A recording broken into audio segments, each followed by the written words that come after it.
প্রযুক্তি যতই আধুনিক হোক, আমাদের গ্রাম বাংলার মাটি আর কৃষকের পরিশ্রম কিন্তু একই আছে। আজকে আমরা দেখাবো একদিকে গ্রাম বাংলার শত বছরের পুরনো সেচ পদ্ধতি আর অন্যদিকে বর্তমান সময়ের আধুনিক সেচ ব্যবস্থা।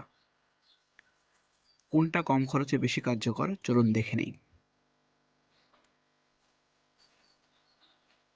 এই যে দৃশ্যটা আপনারা দেখতেছেন, এটা গ্রাম বাংলার একেবারে প্রাচীন সেচ পদ্ধতি। ডাব বা দোল দিয়ে পুকুর, খাল বা ডোবা থেকে পানি তুলে জমিতে সেচ দেওয়া হতো। এখানে লাগে না বিদ্যুৎ, লাগে না ডিজেল, শুধু মানুষের শক্তি আর অভিজ্ঞতা। এই পদ্ধতিতে খরচ কম, কিন্তু পরিশ্রম অনেক বেশি।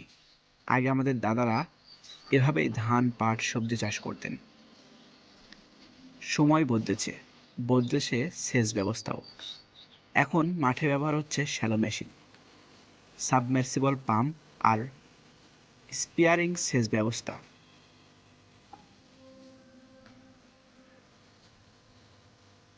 একটা বাটন চাপলেই পানি চলে আসে জমিতে।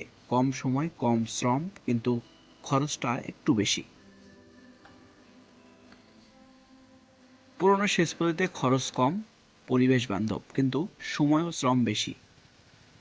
ঠিক আধুনিক সেচ সময় বাঁচে, বড় জমিতে সুবিধা মতো পানি সেচ দেওয়া যায়, কিন্তু ডিজেল বা বিদ্যুতের উপর নির্ভর করতে হয়।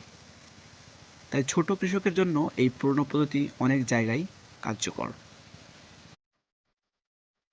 প্রযুক্তি থাকুক, তবে আমাদের ঐতিহ্য যেন হারিয়ে না যায়। কারণ এই পদ্ধতিগুলো শুধু সেচ না, এগুলো আমাদের ইতিহাস। আপনারা কোন সেচ পদ্ধতি বেশি ভালো মনে করেন, পুরনো নাকি আধুনিক? কমেন্ট করে জানাবেন। ভিডিওটি ভালো লাগলে লাইক দিন, শেয়ার করুন, চ্যানেলটা সাবস্ক্রাইব করতে ভুলবেন না। আল্লাহ হাফেজ।